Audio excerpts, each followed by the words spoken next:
Bismillahirrahmanirrahim. Assalamualaikum warahmatullahi wabarakatuh. Innal hamdalillah nahmaduhu wa nasta'inuhu wa nastaghfiruhu wa na'udzu billahi min shururi anfusina wa sayyiati a'malina. May yahdihillahu fala mudilla lahu wa may yudlil fala hadiya lahu. Asyhadu an la ilaha illallah wahdahu la syarika lahu wa asyhadu anna Muhammadan abduhu wa rasuluhu la nabiyya ba'dahu.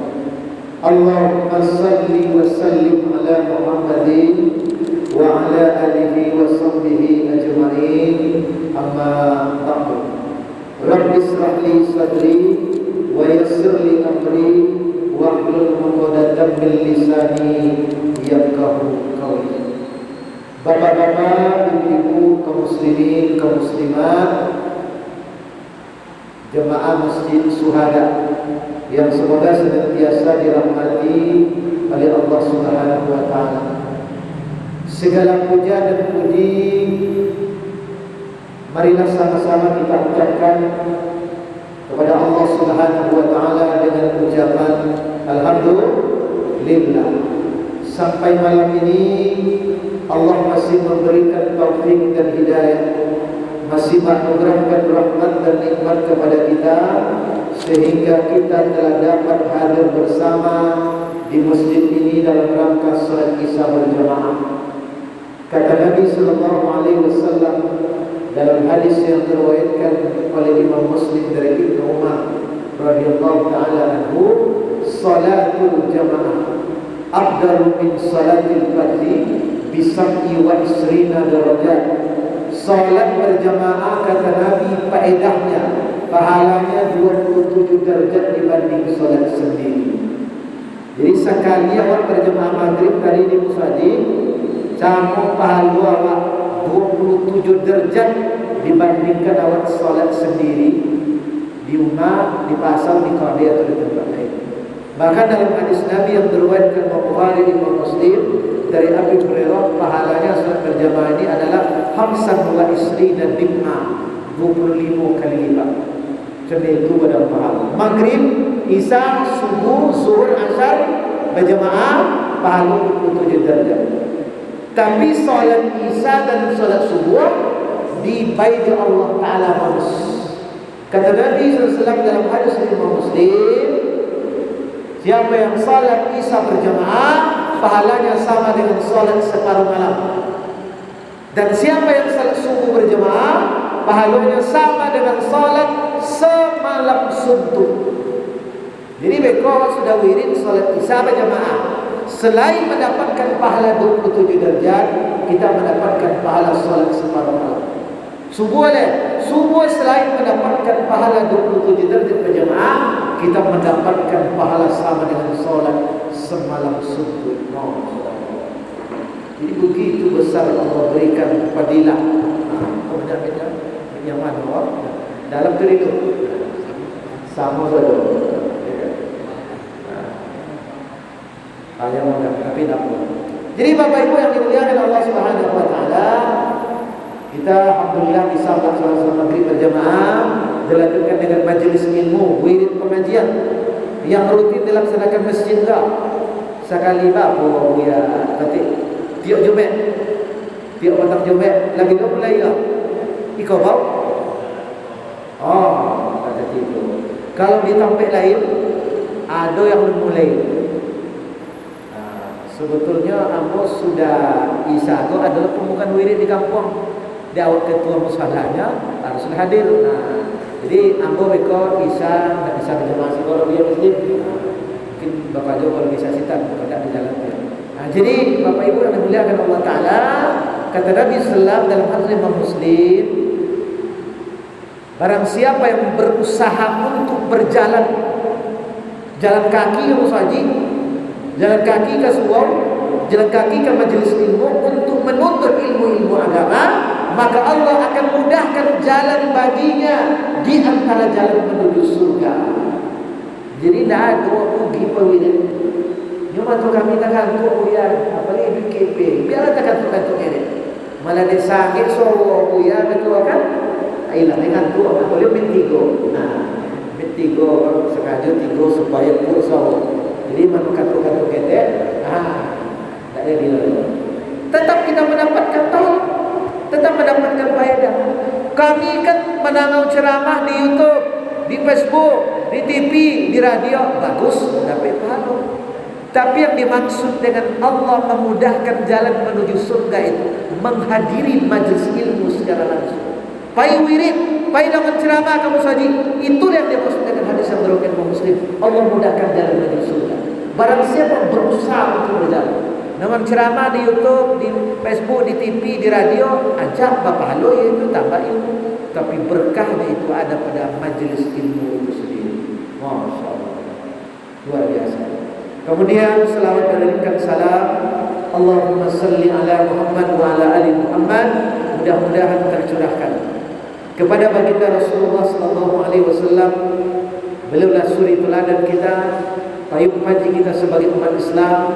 Bahkan bukan hanya diakui oleh umat Islam, bahkan seorang tokoh Kristen, seorang tokoh penulis barat menulis bahwa di antara 100 tokoh dunia yang paling berpengaruh itu nomor wahid, nomor pertama, nomor 1 itu adalah Nabi Muhammad sallallahu alaihi wasallam.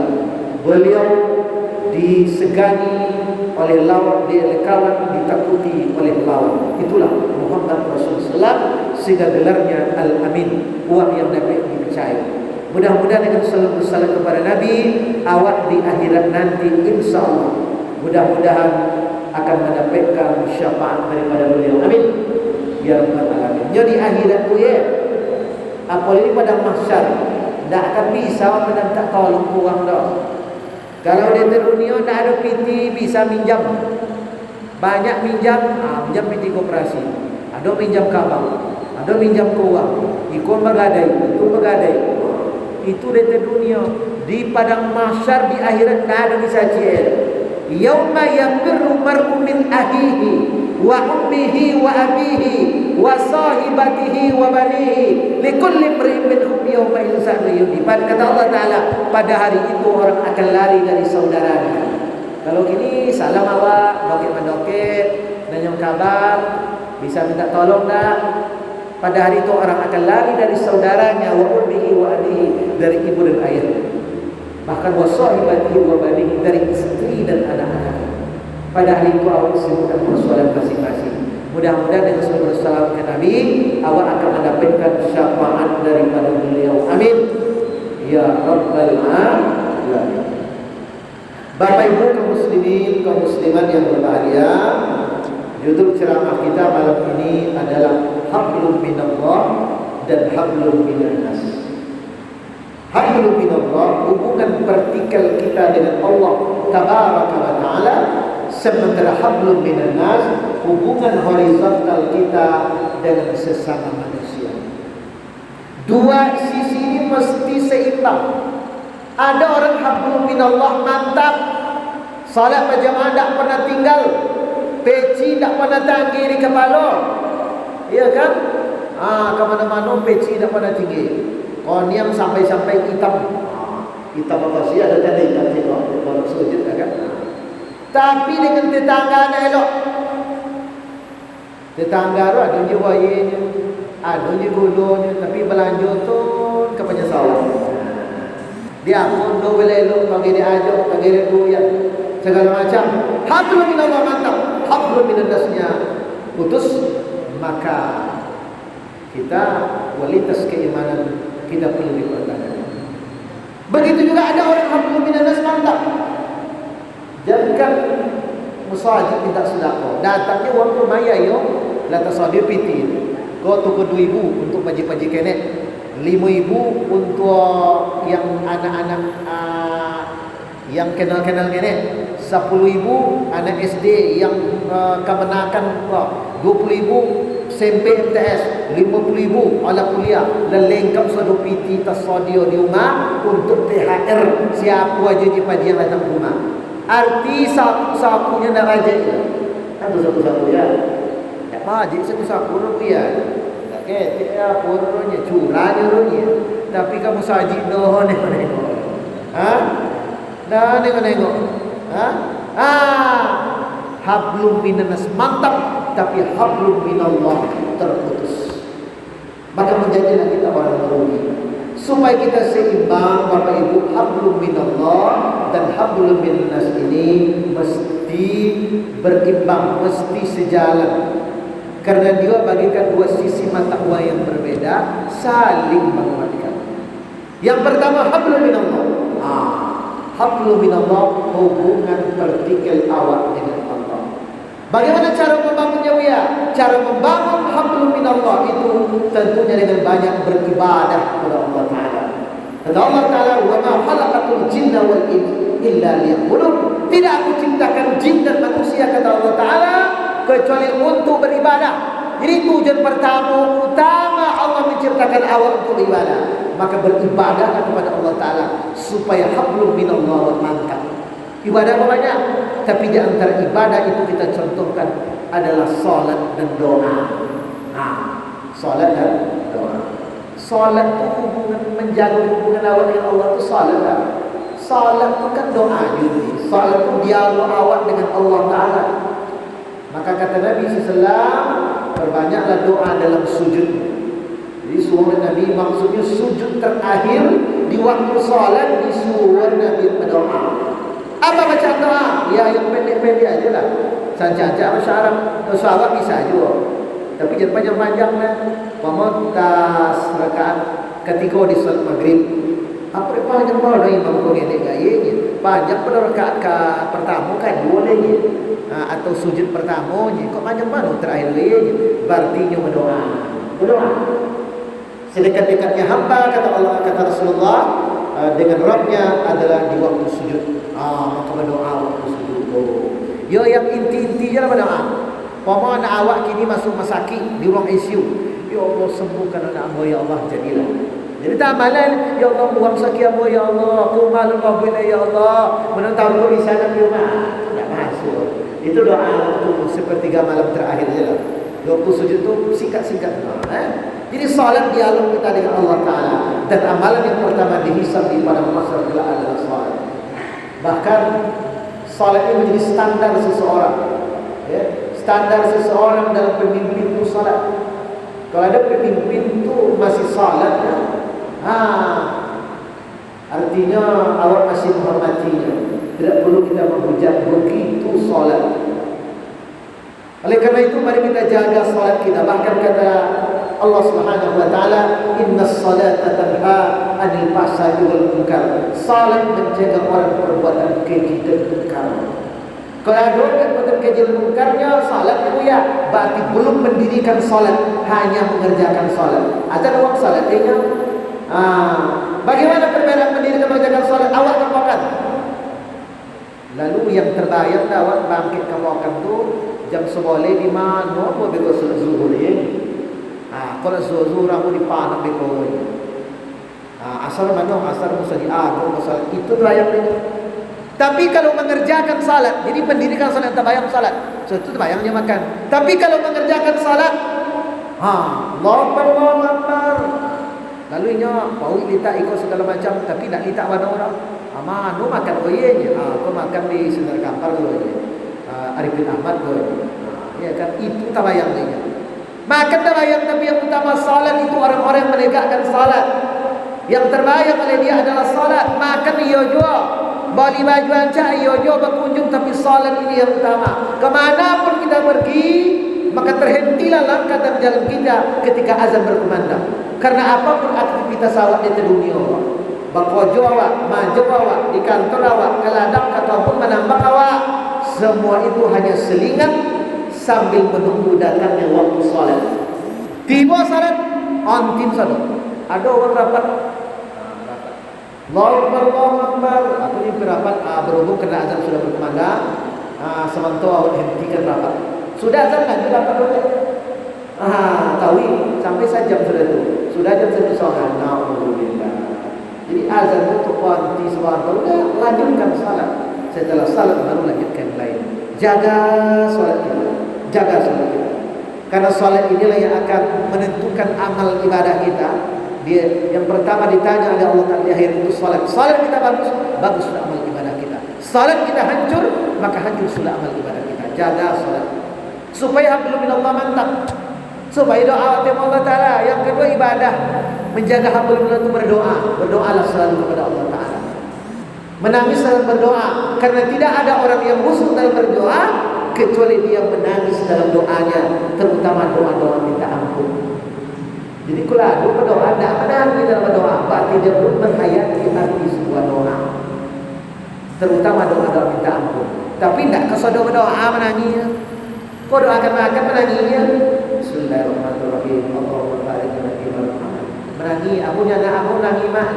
Kita kadang dengan dia ya wahyu. Nah, ya kan? Itu tak menangis berdoa, itu menangis hati. Berdoa ni maksud bukan suruh doa menangis. Masuk WC menangis itu sudah ada. Berdoa doa minta ampun kepada Allah Subhanahu wa taala.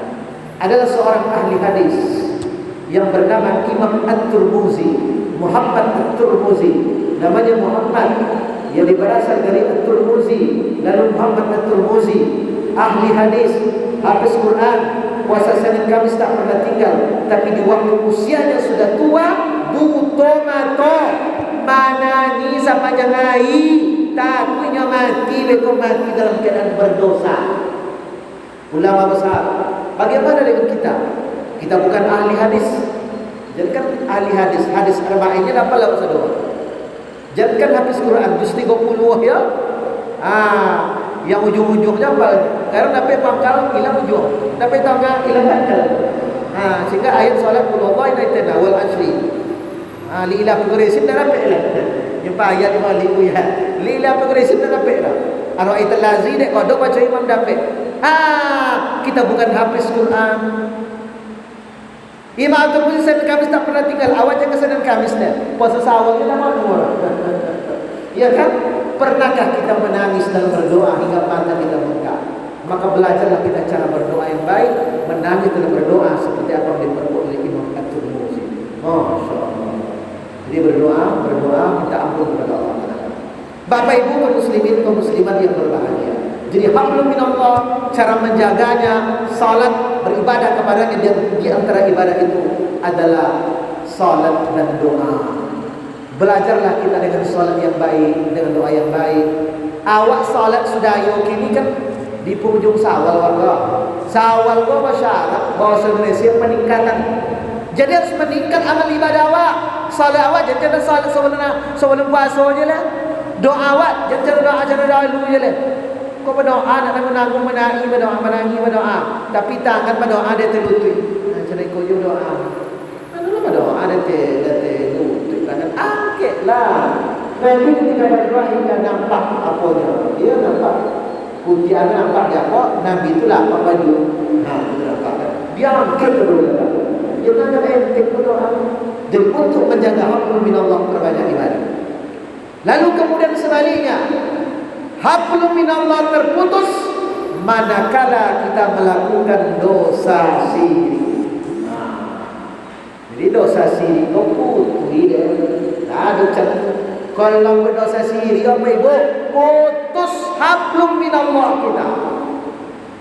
Kata Allah Subhanahu wa taala dalam hadis qudsi, andaikan hambaku datang kepadaku membawa dosa, yang dosa itu menghilangi bumi, asalkan tidak membuat dosa siriknya, Allah akan merahmati, mengampuni, membalas sebanyak itu pula.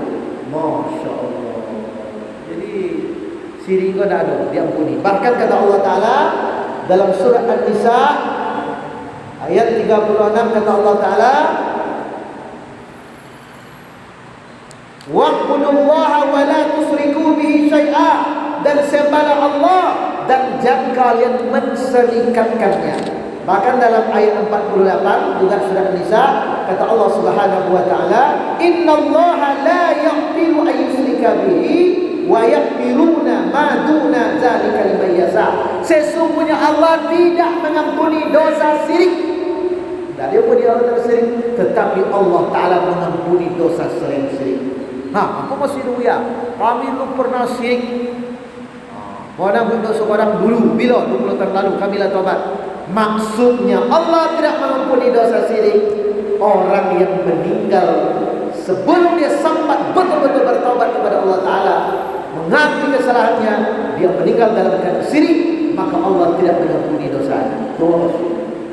Jadi pada orang syirik tapi betul-betul bertaubat, tidak diulangi, dia meninggal tidak akan syirik, maka Allah mengampuni dosanya. Jadi dosa syirik, kalau kita meninggal dalam keadaan syirik, tetap awak mati dalam kesyirikan.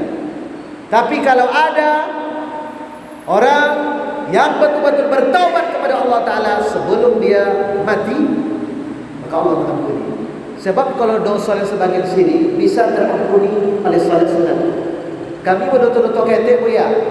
Kami membiar duit luar, ketek-ketek lah semua segala macam. Dosa-dosa ketek itu bisa terampuni oleh salat sunat. Bisa terampuni oleh infak dan sedekah. Buat infak tadi itu bisa mengampuni dosa-dosa ketek. Tapi yang namanya syirik tidak mesti, tidak bisa dilakukan seperti itu. Maka orang yang meninggal, dia pernah berbuat dosa kecil, lalu dia tidak bertaubat kepada Allah Ta'ala, tapi hanya dosa-dosa kecil, maka otomatis terampuni oleh amalan-amalan sunat. Tu dia guna amalan sunat tu. Solat sunat, puasa sunat, infak sedekah. Tu dia guna menutupi kekurangan amal awak dan mengampuni dosa-dosa awak yang seketek-seketek. Jadi syirik itu sahabat apapun dosa awak asal tak syirik, mati dalam kesyirikan, Allah mengampuni. Adalah Nabi sallallahu alaihi wasallam bersabda dalam hadis yang diriwayatkan Imam At-Tirmizi, kullu bani Adam khata'un wa khairul khata'in at-tawwab. Kata Allah, kata Rasulullah SAW, setiap anak Adam berdosa dan hendaklah setiap orang berdosa itu bertobat. Bukan artinya sebaik-baik orang berdosa. Orang berdosa itu bukan sebaik-baiknya, tapi artinya menurut sebagian ulama, dan hendaklah setiap orang berdosa itu bertobat. Tiap-tiap anak Adam jangan kena awak. Nabi Adam sendiri pernah berbuat salah. Bahkan Nabi Adam itu lebih mulia dia setelah berbuat salah ketimbang dia belum berbuat salah. Makan buah huldi. Lebih khusyuk Nabi Adam berdoa. Nabi Adam menangis dalam doanya, Rabbana zalamna anfusana wa illam taghfir lana wa tarhamna lanakunanna minal khasirin. Itu tobatnya Nabi Adam. Lebih mulia dia, lebih khusyuk dia beribadah, berdoa kepada Allah Ta'ala setelah berdosa ketimbang sebelum dia berbuat salah. Itu Nabi Adam. Maka orang khusyuk dalam berdoa itu biasa khusyuk orang yang bertobat lah. Daripada orang standar dia beritahu dosa tak dia banyak wanura, ya kan, dosa ketek itu biasa ibadah. Tapi ada betul-betul bertobat kepada Allah Ta'ala, maka doanya nikmat, taubatnya nikmat. Jadi begitu. Bapak Ibu kaum muslimin, kaum muslimat yang berbahagia, ada dalam sebuah riwayat disebutkan seorang wanita Adamiyah, dia datang kepada Rasulullah SAW. Apa katanya? Ya Rasulullah, saya ini hamil karena zina. Jadi wanita ini hamil karena zina. Ya Rasulullah, saya Adamiyah hamil karena zina 9 bulan. Doakan saya, sucikan saya. Dia duduk di sebelah kanan Nabi. Rasul memandang ke kiri. Pindah dia ke kiri, Rasul memandang ke kanan. Doa Nabi memandangnya wangi Nabi-nya. Ya Rasulullah, sucikan saya, doakan saya. Apa kata Rasul? Tunggulah dulu. Setelah anakmu lahir, datang lagi kemari. Pulanglah wanita tersebut dengan kekecewaan yang dihantui oleh dosa dan maksiat. Dia takut dia meninggal dalam keadaan berbuat dosa. Rasulullah tak mau mensucikan, tak mau mendoakan. Lalu ketika anaknya lahir, dia datang kepada Rasulullah. Ya Rasulullah, sayalah dulu yang pernah datang kepadamu. Sekarang telah lahir anakku ya Rasulullah, doakan saya, sucikan saya. Apa kata Rasul? Pulanglah ke rumah. Setelah anakmu menyusui, datang lagi kemari. 2 tahun dia menunggu. Setelah saya menyusui 2 tahun, kemudian dia menunggu. Dia datang lagi kepada Rasulullah, dia tak mau kecewa. Dia bawa sepotong roti, dia berikan kepada anaknya, menandakan bahwa anaknya sudah selesai menyusui. Dia datang kepada Rasulullah. Ya Rasulullah, saya Adamiyah, wanita yang dulu pernah meminta kepada mendoakan musyrikan saya. Sekarang anak saya sudah besar, sudah saya menyusui. Lalu ketika di samping Nabi ada sahabat lain, termasuk Khalid bin Walid. Lalu Khalid bin Walid mengambil batu, melempari wanita Adamiyah tadi hingga berdarah keningnya. Darahnya itu memercikan kepada Khalid bin Walid dan kepada Rasulullah. Dia ambil dia Khalid bin Walid batu diumpan penusi tadi. Penusi yang minta tolong ke Nabi, minta doa tadi tu, Hadiniya ya Rasulullah, amat suci kenapa? Bongi Khalid bin Walid. Ambil batu diumpan dia. Maju dah maju aku sampai ke Nabi, sampai kepada Khalid bin Walid. Apa kata Rasul kepada Khalid? Hai Khalid, jangan engkau lempari dia. Wanita ini sudah bertaubat kepada Allah Ta'ala. Andaikan taubat wanita ini ya Khalid diberikan kepada seluruh penduduk Madinah yang hari itu melakukan dosa, niscaya sudah cukup bagi Allah mengampuni dosa penduduk Madinah ini. Masya Allah, sungguh-sungguh dalam bertaubat. Tidak ada dosa yang besar yang kita kerjakan dalam hidup ini kalau betul-betul bertaubat kepada Allah tidak mengampuni. Tubu ilallah taubatan nasuha. Taubatlah kalian kepada Allah Ta'ala dengan sungguh-sungguh, dengan serius. Kata Nabi SAW dalam hadis Muslim, ya ayuhan nas, hai sekalian manusia, tubu ilallah, taubatlah kalian semua kepada Allah. Sesungguhnya saya, kata Nabi SAW, bertaubat kepada Allah itu, beristighfar kepada Allah itu dalam sehari lebih kurang 100 kali. Berapa kali Nabi taubat kepada Allah? 1 kali. Serendah-rendah, sekecil-kecil bertaubat kepada Allah itu beristighfar. Nabi yang tidak memiliki dosa sedikit pun bertaubat, beristighfar dalam sehari 100 kali. Bagaimana dengan awak tiai menutup, tiai berdosa, tiai mengecut, apalagi semuanya ada handphone. Handphone rumah yang dari pokan. Lah di mana bang kini bang ni? Abang kini kela sampai di dalam. Ada masih di Kupahan. Rupanya kan copek sampai datang diperkirakan dia keluar jalan tak macet. Pusok. Tadi dah macet di jembatan Danau. Apa dia bakal tadi kisau mak sempat jatuh jembatan Danau yang muslim. Sodor kendaraan dia pakai bangun tampil dari di atas jembatan. Dah kita bawa orang. Tak mau nak berjalan. Uang tidak dapat sedang perbaiki jalan. Jadi kau bahaya sono. Ikut jembatan kau tak bisa menampung motor-motor pusat dari banyak nanti. Bagoyang-goyang tahu itu. Gua juga bakal dulu. Iya kan? Iya kan? Isu-isu ketek lah. Jatuh sono. Iya kan? Macet jalan. Di mana bang ini? Bang kini lihat. Padahal masih di Ibu Manjung. Diperkirakan lah sampai kalau di danau tentu tak lama sampai ke ya kau biola dan orang ini mana begini bang kini sampai di Kampar padahal macet di danau kan bagus lah mana begini nak sampai mana di Kampar padahal sebelum ini sampai ke pada awak penutup macet tengah di Kampar. Kalau sempat jadi kecelakaan di Kampar punya nah pun uang yang dibawa ada KTP ko ada telefon lah iya ibu bini saluanya iya dia hanya kecelakaan di mana di danau ni kita dari Kampar kan itu kalau itu di air kadang orang tutup ikut dah apa ibu kadang rambut sendiri awal sendiri bertutup ya kan masih ingatkah kita beristighfar bertobat kepada Allah Ta'ala. Tubu ilallah taubatan nasuha, istighfar. Sibuk awak, sibukkan ibu ya. Assalamualaikum warahmatullahi wabarakatuh. Assalamualaikum warahmatullahi wabarakatuh. Jangan lewatkan istighfar 3 kali. 3 kali minimal. Jangan lewatkan. Tak sampai pada doa, tak sampai menjadikan banyak istighfar 3 kali. Betul. Sesak mengahiru. Sesak ke WC. 3 kali istighfar bau bangkit.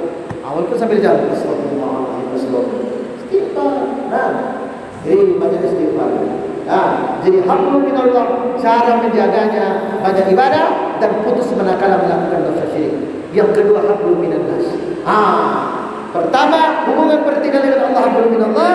Yang kedua hablum minannas, hubungan horizontal kita dengan sesama manusia. Mesti kita jaga. Boleh sudah yayo. Dulu kebiasaan orang awak halal bihalal nama halal bihalal masyarakat, tapi di Arab sendiri dah ada halal bihalal. Tapi inti silaturahim berjabat tangan. Tak boleh silaturahim ya.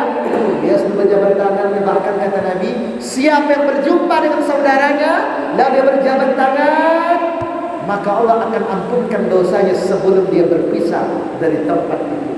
Halal halal keluarga pulang dari pokan pulang dari Bangkinang, pulang dari Selat Panjang, pulang dari Jakarta, berkumpul halal dulu. Keluarga lebih halal kampung musaji, tapi tahun ko hampir tak ada halal. Di awak masuk pandemi Covid sedang boleh. Jadi bertanya kau biar muslim lai solat tahu ini. Kan itu walaupun sampai kini tikar solat kalau dibantah. Nah, apa ira? Biarlah. Kebetulan lai elok kerami awak. Bagaimana musaji kalau tak kerami?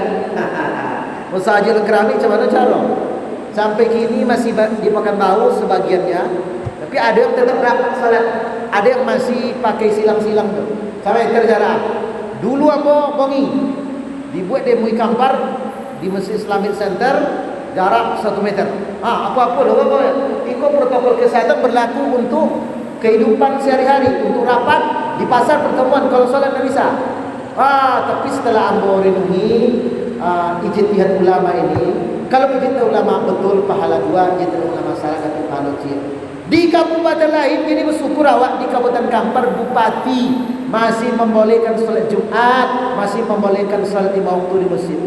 Bersyukur awak, terima kasih kepada ketua MUI Kampar yang telah membolehkan. Di tempat lain tak boleh. Di Siak lebih ketat.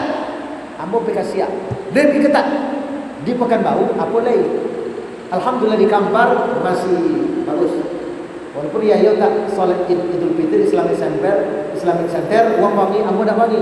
Itu strategi. Ya, dakwah tu perlu strategi.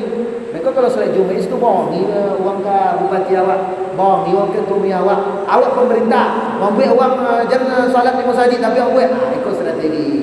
Tapi alhamdulillah di Kampar berjalan dengan baik termasuk beliau. Alhamdulillah. Tapi aku dah tahu kita sampai bilo lah ke arah silang-silang bermusyawarah juga. Sampai silang-silang atau sampai bilo. Oleh karena itu mudah-mudahan ini tidak berjalan lama.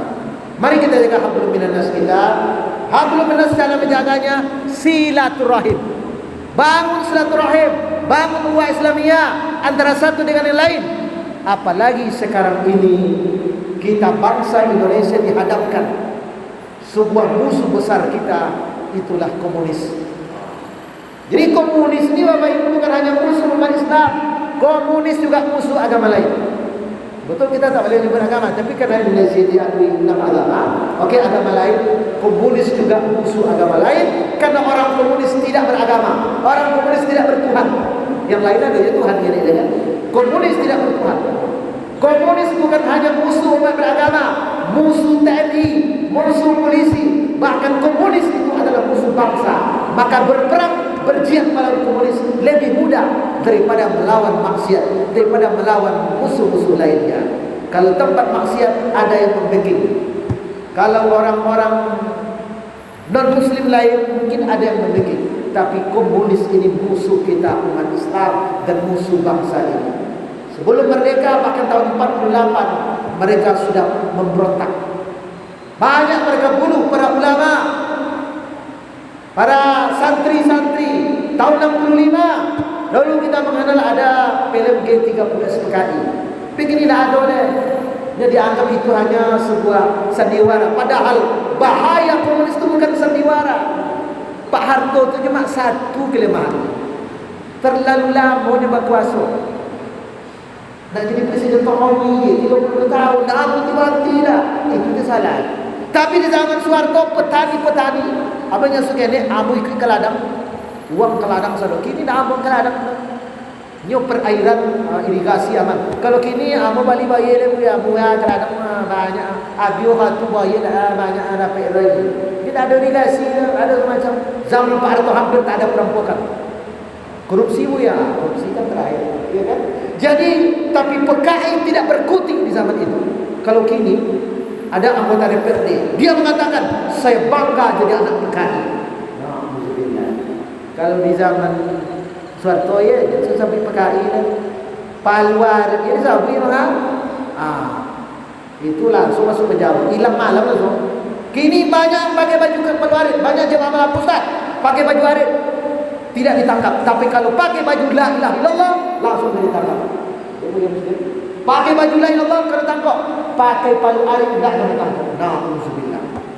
Padahal kemerdekaan negeri ini Bapak Ibu dibayar dengan darah dan nyawa umat Islam. Pancasila itu adalah sumbangsi umat Islam terbesar di Indonesia. Apa lagi? Libur pada hari Ahad itu sumbangsi terbesar umat Islam terhadap negara ini. Ya. Ayah atau ayo Islam atau ayo Kristen? Hari Minggu. Ayo Kristen atau ayo orang Islam? Kristen, tapi kita libur pada hari Minggu. Ayo orang Jumat di Kelantan, Malaysia Jumat libur. Ya. Harusnya kita libur hari Jumat. Kita rela libur hari Jumat. Kita rela Pancasila 5 dasar yang pertama, ketuhanan yang Maha Esa. Pada dalam Piagam Jakarta 22 Juni itu bukan ketuhanan yang Maha Esa. Ya, tapi ya diberikan kebebasan kita pada umat Islam menjalankan syariat. Sesungguhnya Pancasila Adokini itu bukan buatan Soekarno, tapi kesepakatan 18 Agustus 45. Kalau Bung Karno lain, bukan Pancasila. Jadi kita harus paham, kita umat Islam harus belajar sejarah. Dan Indonesia merdeka diproklamasikan oleh Bung Karno itu di rumah siapa? Pegangsaan Timur 56 Jakarta, di rumah seorang Habib, seorang saudagar Islam keturunan Arab. Jadi keturunan Arab itu jalan di sindiu-sindiu. Itu ada seorang mantan petinggi BIN yang menyebut di Kalimantan ada Sultan Hamid itu. Ya, padahal dia adalah keturunan Rasulullah. Dia berasal dari Arab. Orang Arab Indonesia berbeda orang Cina. Orang Arab Indonesia berjuang untuk kemerdekaan bangsa. Banyak pahlawan kita orang keturunan Arab. Kalau itu tidak, dia bisa setelah mereka. Jadi bahaya komunis ini, Pak Ibu. Ini kemarin sudah dibuat RUU, Rencana Undang-Undang HIP ini. HIP haluan ideologi Pancasila. Nauzubillah. Situ terbuka membuka lebar untuk masuknya komunis. Padahal dulu sudah dikunci dengan tap MPR, tapi terbuka keran itu bahaya. Kalau tidak cepat para ulama. Jadi kami MUI Provinsi Indonesia bersama MUI Pusat sepakat dalam grup WA itu Pak Muslim. Grup WA aja ternyata tidak dapat resmi grup WA, lalu dipanas-panaskan, panas barang itu langsung dibuat pernyataan keras. Walaupun wakil presidennya ketua MUI, tapi barang yang tidak bisa dibiarkan. Ini PKI bakal akan mudah celah masuk dan akan berkuku di negeri. Maka keluar maklumat, maka heboh negara. Orang bersiap-siap semuanya. Nah, jadi jadi komunis musuh bersama. Perkuat hablum minan nas, hubungan kita sesama warga bangsa Indonesia terhadap umat Islam ini. Kalau ini sempat komunis, sekarang semua sisi mereka kuasai. Ekonomi mereka kuasai, politik di DPR banyak mereka, dan lain sebagainya. Kita perkuat persaudaraan kita ibadah Allah, sehingga hablum minan nas kita sesama bangsa, sesama umat Islam ini tetap terjaga di negeri ini. Terus perbanyak silaturahim sesama jamaah, sesama tetangga, sesama umat Islam dan lain sebagainya. Mesti kita perkuat hablum minan nas ini. Inilah yang mesti kita jaga. Yang pertama adalah hablum minallah, hubungan vertikal kita dengan Allah Subhanahu wa taala mesti kita perkuat. Kalau ini kita perkuat, sementara hablum minas kita tidak mantap, percuma saja. Awak rajin pergi salat, ya kan? Rajin awak berimpak sedekah musaji, tapi hablum minan nas awak ndak elok. Hubungan tetangga ndak elok. Badi adik bawa gara-gara dia ajak, gara-gara duluan, percuma aja. Sebaliknya hablum minan nas mantap, tapi awak nak salat percuma aja. Ada macam tu. Kalau piti dia tak payah membayar. Pantang basabui, lalu basabui dah, apa bisa dibantu ni? Untuk musaji kan ni ada bantu lah sekian juta. Tak payah, tapi musaji sendiri namun. Alhamdulillah. Ada orang mempak sekali 5 tahun 5 juta. Ada mempak musaji 5 juta. Waktu caleg. Sudah tu 5 tahun sudah turun musaji. Mana caleg lagi tak ada dia nak musaji dia paniknya biji banyak habis. Tu dia nyumbang ke musaji, tikar musaji lagi dia kutip sadore. Jadi tapi nyekala kutip sadore. Nah, dan pak sudah kok jam som dia gitu. Mudah-mudahan kajian kita malam ini waktu masih ada 4 atau 3 menit. Ya, mohon maaf. Ya, Bu Muslimin, mohon maaf. Mungkin mau solat di jalan, mungkin nak kajuk tunggu luang. Ini sudah berbaik makan bersama, sudah isya mau buka pengajian. Demikian, ya Bu Katib izin dulu ya. Demikian subhanakallah Allahumma wa bihamdik asyhadu an la ilaha illa anta astaghfiruka wa atubu ilaik. Assalamualaikum warahmatullahi wabarakatuh.